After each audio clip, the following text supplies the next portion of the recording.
विजय 100 दिवस उपक्रमांतर्गत नागरिकाचे संवाद व तक्रारी निवारण मोहीम हा नवा उपक्रम माननीय रविकांत अडसुळे आयुक्त यांच्या संकल्पनेतून मनपा क्षेत्रात राबवण्यात येत असून आज सांगली मिरज कुपवाड महापालिका क्षेत्रातील नागरिकांनी 43 तक्रारी दाखल करून सहभाग नोंदवला। साधारणपणे आरोग्य, नगर रचना, बागा विभाग, जन्ममृत्यू, बांधकाम विभाग इत्यादी विभागाच्या तक्रारी प्राप्त झाल्या होत्या। संबंधित अधिकारी यांना तक्रारीच्या अनुषंगाने कारवाई करण्याच्या सूचना आज देण्यात आल्या।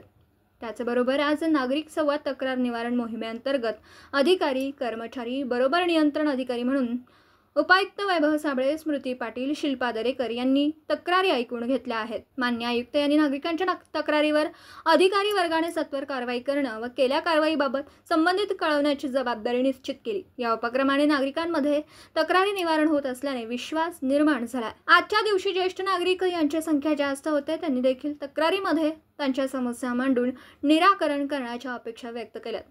रामचंद्र जाधव, ज्येष्ठ माहिती अधिकार कार्यकर्ते यांची तक्रार उपायुक्त श्री साबळे यांनी त्यांच्याजवळ बसून ऐकून घेतली आहे।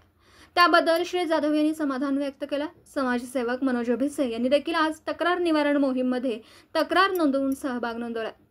वारंवार तक्रारी होऊ नयेत याकरिता संगणकीय नोंदी करण्यात येणार आहे। त्याचबरोबर व्हॉट्सअपद्वारे देखील तक्रार नोंदवण्याची सोय उपलब्ध करून देण्यात येणार आहे, अशी माहिती माननीय आयुक्त यांनी दिली आहे।